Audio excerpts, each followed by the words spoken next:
Amigos oyentes, hermanos queridos, buenos días. El Evangelio del día, hoy 7 de abril del año 2020. Aquí estamos Patricia y Miguel, este matrimonio cristiano, dispuestos a leer y comentar este Evangelio. Primero, la lectura. Patricia.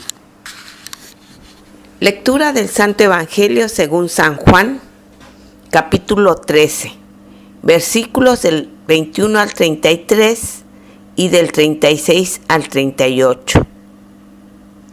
En aquel tiempo, estando Jesús a la mesa con sus discípulos, se turbó en su espíritu y dio testimonio diciendo: en verdad os digo, uno de vosotros me va a entregar. Los discípulos se miraron unos a otros perplejos por no saber de quién lo decía. Uno de ellos, el que Jesús amaba, estaba reclinado a la mesa en el seno de Jesús. Simón Pedro le hizo señas para que averiguase por quién lo decía. Entonces él, apoyándose en el pecho de Jesús, le preguntó: Señor, ¿quién es? Le contestó Jesús: aquel a quien yo le dé este trozo de pan untado. Y untando el pan, se lo dio a Judas, hijo de Simón el Iscariote. Detrás del pan entró en él Satanás. Entonces Jesús le dijo: lo que vas a hacer, hazlo pronto. Ninguno de los comensales entendió a qué se refería. Como Judas guardaba la bolsa, algunos suponían que Jesús le encargaba comprar lo necesario para la fiesta o dar algo a los pobres. Judas, después de tomar el pan, salió inmediatamente. Era de noche. Cuando salió, dijo Jesús: ahora es glorificado el Hijo del Hombre, y Dios es glorificado en él. Si Dios es glorificado en él, también Dios lo glorificará en sí mismo. Pronto lo glorificará, hijitos. Me queda poco de estar con vosotros. Me buscaréis, pero lo que dije a los judíos os lo digo ahora a vosotros. Donde yo voy, no podéis venir vosotros. Simón Pedro le dijo: Señor, ¿a dónde vas? Jesús le respondió: a donde yo voy, no me puedes seguir ahora, me seguirás más tarde. Pedro replicó: Señor, ¿por qué no puedo seguirte ahora? Daré mi vida por ti. Jesús le contestó: ¿con qué darás la vida por mí? En verdad te digo, no cantará el gallo antes de que me hayas negado 3 veces. Palabra del Señor. Gloria a nuestro Señor Jesucristo. Bueno, Judas de Iscariot, el que lo vendió, el que lo traicionó, el que lo entregó a Jesús por una cifra miserable realmente. Bueno, ahí se nos está diciendo en el relato por parte de Juan que el Señor, cuando estaban a la mesa, iban a celebrar la cena, se sintió turbado. Sí, el Señor tenía que hacer una declaración fundamental. Él lo sabía, lo veía. Uno de los que estaba con él, uno de los que lo habían seguido, iba a traicionarlo. Y esto fue lo que declaró en el grupo: uno de vosotros. Claro, el estupor en el seno del grupo fue manifiesto. Pedro le hizo señas a Juan, que estaba junto al Señor, como diciéndole: pregúntale a quién se refiere. ¿Y qué dijo Jesús frente a la inquisición de Juan? Aquel que moja el pan en el plato, en mi plato, ese será, ese me va a traicionar. Y el que mojó el pan fue Judas. Dice acá el relato de Juan: inmediatamente que recibió el bocado, tragó, Satanás entró detrás de él. Bueno, uno diría, bueno, ¿tenía previsto lo que iba a hacer Judas? Sí, claro, ya había conversado con los que realmente pagaban por Jesús para tenerlo y matarlo. Esa era la idea, justamente.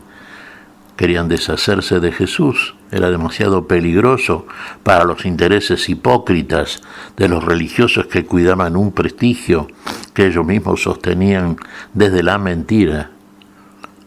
Pero Jesús era un enemigo peligroso. Jesús era seguido por las muchedumbres. Venía siendo seguido desde la Galilea por buena cantidad de personas que lo aclamaban. Había que sacárselo del medio. Y Judas era el instrumento que utilizaron, la traición de Judas. Judas, al que uno considera justamente, claro, como una de las peores personas, vender al maestro de la vida, traicionar al autor de la vida, traicionar la vida, perder él mismo la vida, obviamente. Qué pecado el de Judas, ¿no? Qué pecado mayor. Cuán lejos se considera uno cuando se examina a sí propio de esa actitud por parte de Judas. Bueno, sin embargo, no tenemos por qué considerarnos tan apartados y ser rápidos juzgadores de Judas. Porque tantas veces se ha dicho, sí, realmente, en cada uno de nosotros hay un Judas potencial. No llega a consumarse, claro, porque prevalece, uno diría, bueno, el sentido común, también en muchos, sí, el sentido del derecho, de la justicia, así humanamente hablando, por supuesto, no en un sentido absoluto. Pero podríamos decir que en todos hay un Judas. Cada uno de los personajes que nos muestra el Evangelio, hermanos, está mostrándonos a nosotros mismos que podemos identificarnos con alguno de ellos, con cualquiera de ellos, ¿no? Porque en ellos hay lo mismo que hay en nosotros. En tanto somos pecadores, en cuanto estamos apartados de la verdad, en cuanto estamos apartados del camino de la justicia y de la vida, que solamente está en Dios y que nos trae precisamente Dios en Cristo Jesús, en cualquier momento podemos llevar a cabo un acto comparable al de Judas. Bueno, Jesús, ¿qué le dice a Judas cuando éste toma el bocado? Lo que vas a hacer, hazlo pronto. Inmediatamente salió Judas. Y fíjese la acotación que hace el Evangelio juánico. Era de noche. Ahí está, ¿ve? Las obras de la noche, los hijos de la noche, los hijos de las tinieblas. Va a llevar a cabo una obra que es propia de las tinieblas. Por eso acota el relato. Dice, detrás del bocado, quien entró en él, entró la oposición a la vida. Entró aquel que ya estaba trabajando en Judas. Y salió Judas a cometer la traición. Lo hizo efectivamente. Sabemos cuál fue el final de Judas, sin duda. Bueno, y tras este episodio, queda Jesús con los 11 y dice y hace una declaración que también tenemos que tenerla en cuenta. El Señor se va. El Señor vuelve al Padre. El Señor ha glorificado al Padre en la tierra. Y el Padre ha de glorificarlo con la gloria que tenía el Señor antes que el mundo fuese. En el principio, la gloria del Hijo es la gloria del Padre. El Hijo es glorificado por el Padre y el Hijo glorifica al Padre. Y vuelve al Padre. Pero vuelve llevándose un tesoro, la vida de todos. Ha recuperado la vida para todos nosotros y esto es lo que lleva y pone a la diestra en el favor de Dios otra vez el hombre en gracia de Dios, otra vez el hombre partícipe, poseedor de la vida eterna que Dios nos otorga y solamente Dios puede hacerlo en Cristo Jesús. ¿A dónde vas?, le preguntas Pedro. A donde yo voy, no puedes venir tú ahora.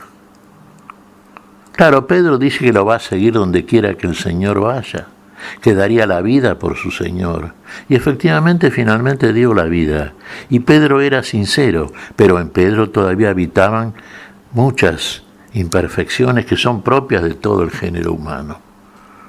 pero eso se iba a ir quitando, se iba a ir puliendo. El seguimiento del Señor iba a ir operando y perfeccionando en él todas aquellas cosas que harían de Pedro lo que fue Pedro, el gran apóstol. A donde yo voy tú no puedes venir ahora. Claro, en ese momento no podía seguirlo Pedro, no estaba en condiciones. Había mucho que perfeccionar en Pedro todavía. Pero después lo seguiría, le dice Jesús. Ya le estaba anticipando a Pedro aquello que habría de ser el apóstol Pedro, aquel que lo había reconocido como el Cristo de Dios. Me seguirás después. Y efectivamente esto aconteció. Y no solamente Pedro, todos ellos, los que estaban ahí, fueron fieles, firmes seguidores del Señor. Siguieron al Señor de la vida. Y fueron tras la vida y conquistaron la vida y fueron los pilares de la Iglesia de Cristo, que a través de los siglos ha comunicado la vida a miles de personas, millones de personas.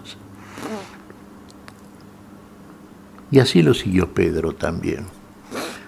Pero hay una advertencia que le hace Jesús. Fíjese,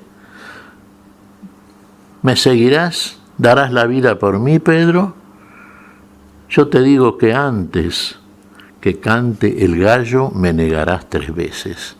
Y esto es lo que acontece con todos nosotros también. ¿Cuántas veces lo negamos al Señor? Sí, finalmente lo seguimos, aquellos que lo siguen. Pero ¿cuántas veces nuestras palabras, nuestros gestos, nuestras actitudes son negadoras de la vida que el Señor deposita en nosotros? ¿Cuántas veces negamos a Jesús?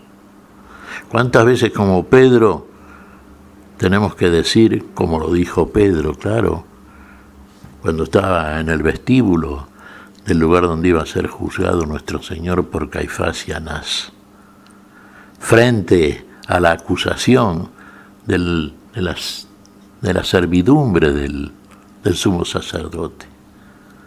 Lo acusaban a Pedro, tú eres Galileo, tú andabas con él. ¿Qué decía Pedro? No conozco a tal hombre. Claro, no lo conocía en realidad. Lo decía en otro sentido probablemente. Estaba negando y afirmando lo que él creía en ese momento, su propia salvación, en el sentido de que si no podía ser encarcelado como uno de los seguidores de aquel que iba a ser juzgado y finalmente condenado a muerte. No conozco a tal hombre. Y no lo conocía. Tenía que conocerlo. Cuando lo conozca lo va a afirmar.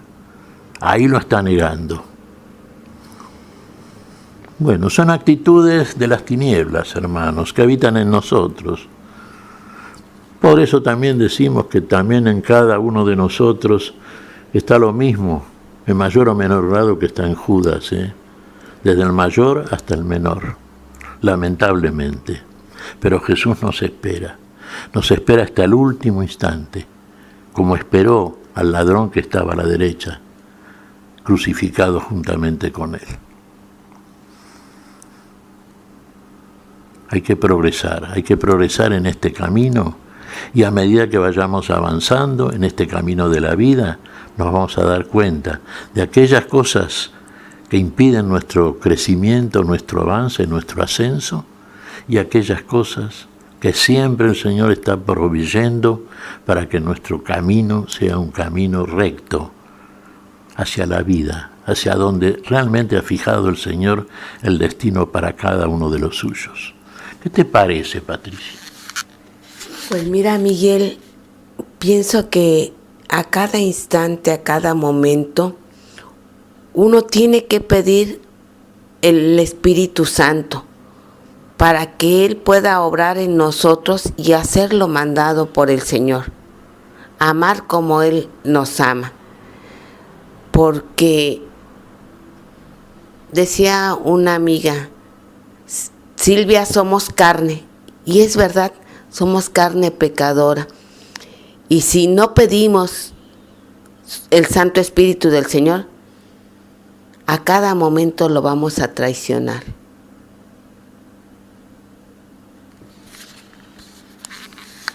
Efectivamente, Patricia, la oración, la comunicación con aquel que todo lo puede en todos, que nos ama a todos por igual.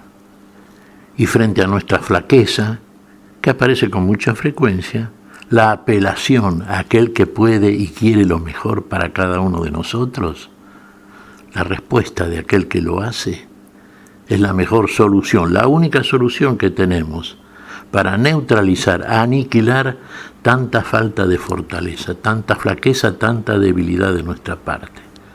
Él lo hace todo en todos y lo hará siempre que en nosotros haya la obediencia y la fe suficiente.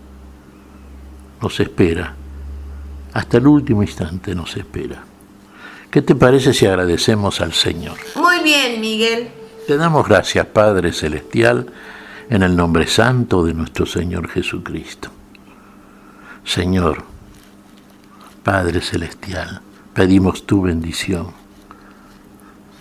para este día, para este grupo, tu espíritu de fe, tu espíritu de fortaleza, tu espíritu de vida, Señor. En tu nombre santo lo pedimos, por Jesucristo, Señor nuestro.